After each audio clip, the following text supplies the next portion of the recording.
All right, Math 043 students, this is the notes we would have covered in class today. So I'm going to go through section 4.2, which is solving systems by substitution, and then 4.3, which is solving by elimination by addition, and then I'm going to do the application problems for those sections. So remember on Monday's class, we learned about solving systems by graphing, and what we learned was that if you graph two system equations, which are linear, for these on the same graph, if they have an intersection point, then that is a solution, which means it makes both equations true for the system. So now, instead of always graphing, there's other methods that we could use to do this. So one method is called substitution. So you're going to pick one of the equations and solve it for a single variable. Always look for something maybe that has a 1 in front of a variable. That makes it pretty easy to solve. If that doesn't happen, sometimes you may have to deal with fractions. Step 2, substitute your step 1 equation, what you just solved for, into the equation we did not use, so the other equation. Step 3, solve for the remaining variable, and then that will give us the variable. Say we eliminate x, we'll be solving for y. If we eliminate y, we'll be solving for x. But that's only one piece of your ordered pair. So the step 4 is to find the other piece of the ordered pair. So whatever answer you get, say you get x equals 2 for step 3, you'd go back to the equation and plug 2 in for that x and solve for the y. Because you must have an ordered pair to have a solution. Okay, so for this first one here, I'm going to solve this for this y. That looks like it's the easiest path to go. So I'm going to pick to solve 3x minus y equals 5, and I always write what I'm doing, so 4y. So I need to subtract over that 3x. Notice my y is still negative as well. I didn't do anything to that negative sign. Divide everything by -1. So we get that y equals a 3x minus 5. So this piece right here, 3x minus 5, is going to substitute for the y in the other equation. So then we would say, so this is step 1.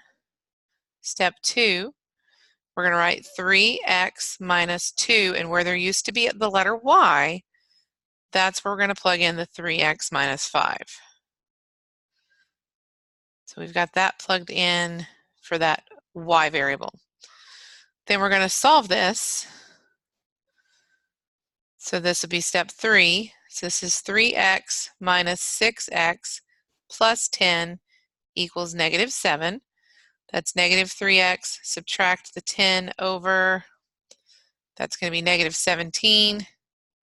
So we have x equals 17 over 3.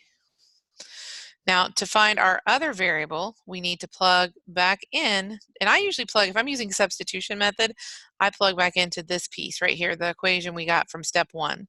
So y equals 17, or sorry, let me back up 1 second. 3 times x, which will be 17 over 3, minus 5. Now the 3's will cancel here, so this just becomes 17 minus 5, so y equals 12. So my ordered pair for this system is 17 over 3, comma 12. And that should work in both equations if we were to plug it back in. Now this is one, it would have been really hard to find that answer using the graphing method because 17 over 3 is a nasty kind of decimal, so figuring out that intersection point by eyeballing it would have been hard. Okay, so that is substitution method. That's all there is to it. So then the other method, before we can do the application problems, is solving by what's called elimination, or sometimes they call it elimination by addition. So this one is a little bit different. We're going to get both equations into a specific format, which is standard or general form, so that all of our like terms are lined up in columns together. We will then study the two equations and ask ourselves the question, if I were to adjust one or both of these equations, is it possible to get two, say maybe a 2x on top but a -2x on bottom, so that when you add those columns together, the x's would cancel? And you can cancel the y's too. It just depends on which variable you think would be easier to cancel. So that's the elimination by addition step. So we may have to multiply one of the equations or both of them by a number or a negative sign to make the cancellation happen. Once we've added all those like-term columns together, there'll be a single variable left to solve for, and then we go back and find the other variable by plugging into one of the original equations. So let me show you how this process would work. This is called the elimination by addition or just addition method. I'm going to want both of them in the form of the first equation, where it's in ax plus by equals c format. So the first step over here would be to move that x back over. So I have my 2x minus y equals -6. The bottom equation, I'll subtract x back over to the side with the y. And that's just so everything's lined up as x's, y's, equal signs, numbers. Now, if you notice, I could do one of two things. If I multiply the top equation by 4, then I'll have a -4y and a +4y, and that would cancel out when we add. Or I could multiply the bottom equation by a 2, and that will cancel out the 2x and the -2x then. So I'm going to usually go with whichever one is smaller. So I'm going to multiply the bottom equation by 2. And you do need to distribute it to everything. So this makes my system then 2x minus y equals -6. Then I have a -2x plus an 8y equals 34, because you have to double the 17 as well. Now that I've got that, so this is my step 1 was rewriting them. Step 2 was figuring out what to multiply by. And now we're doing step 3. So we add the like columns and this cancels. That would then be 7y equals 28. So divide by 7 and we get y equals 4. Remember, that is only part of my ordered pair. So for the fourth step, you can pick either one of the original equations to plug back into. So I'm going to use the first one. So 2x minus y, so that'd be 4, equals -6.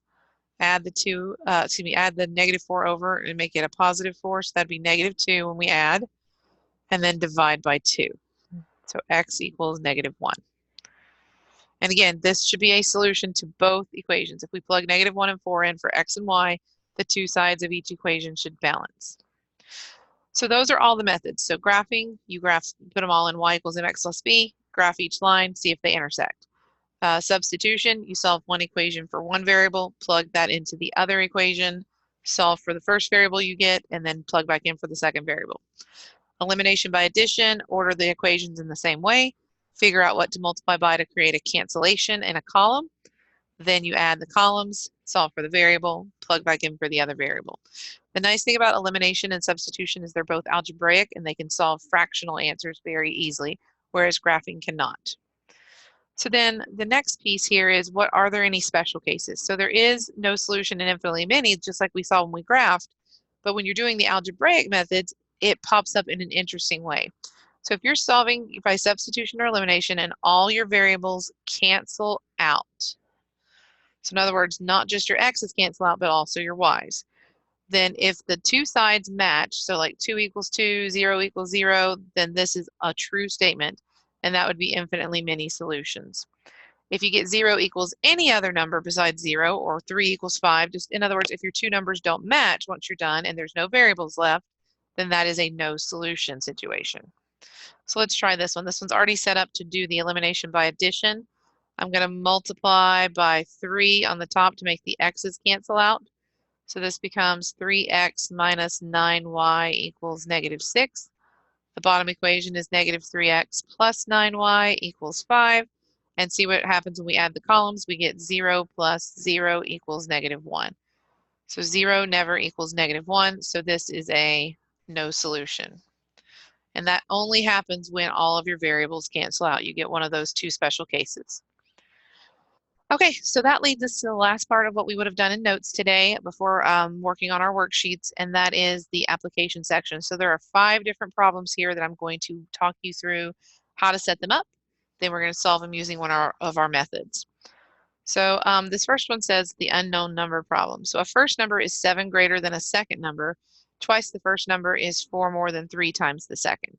So it looks like we need to give a name to first number and second number. So let's say x is equal to the first number and y is equal to the second number. So let's read this. A first number is, so that's x equals, because we learned is means equals, 7 greater than a second number. So that means greater than means to add. So the second number plus 7. So that's my first equation.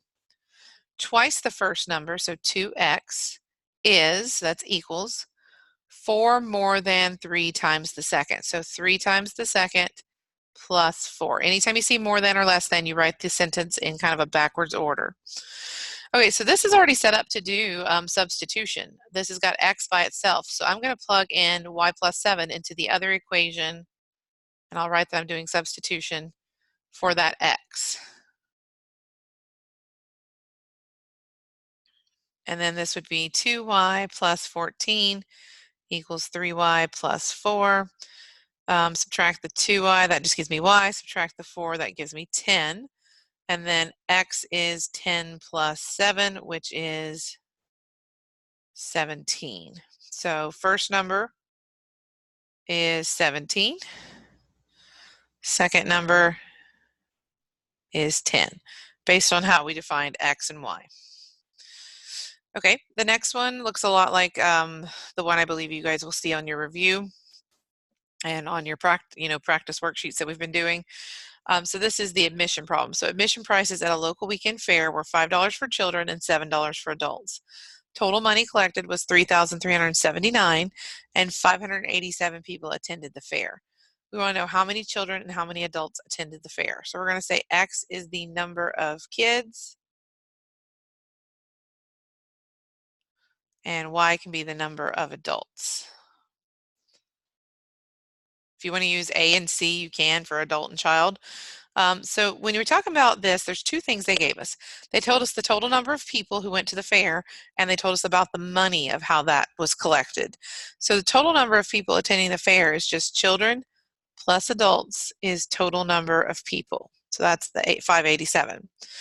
Now, when you talk about how much money they collected, you have to times each child or adult by the price that they paid. So $5 per child plus $7 per adult equals 3,379. Now, it looks like I would try to do elimination maybe here. I could easily do substitution as well. So I'm going to multiply everything on top by -5 because I want it to cancel with my 5x. I could also do -7, but that would cancel out the y's. So this would become -5x minus 5y. I do not know the next part, so I'm going to use my calculator. So 587 times by 5. So it'll be -2935. And then we bring down our other equation.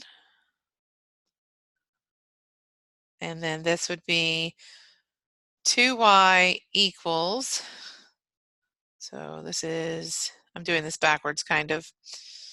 Let's make that negative. So plus the 3379. And that is 444.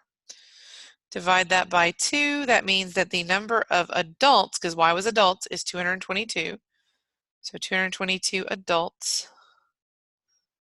And then we can plug into the x plus y equals 587, which means we just need to do 587 minus the 222. So that means there were 365 children. So 587 minus 222 is 365 kids. So there's the number of people who attended the weekend fair, breakdown by age. Okay, let's look at number 3. This one's a little tricky for students because of distance. You'll want to remember the formula for distance of when you're talking about cars and trains and planes and running, it's distance equals rate times time. So your speed times the amount of time it takes you. So this says 2 trains leave Tulsa, one traveling north and the other one south. After 4 hours, they are 376 miles apart. So these 2 trains are traveling, and no, this is not north and south the way I'm drawing it, but they're traveling in opposite directions. So we're going to have the distance of the first train plus the distance of the second train should equal their total distance because they're getting farther apart from each other. So that would help us with our first equation. So we need to know what is D1 and what is D2. Well, we don't know the speed of the first train, so this will be our north train since that's the one they gave us first.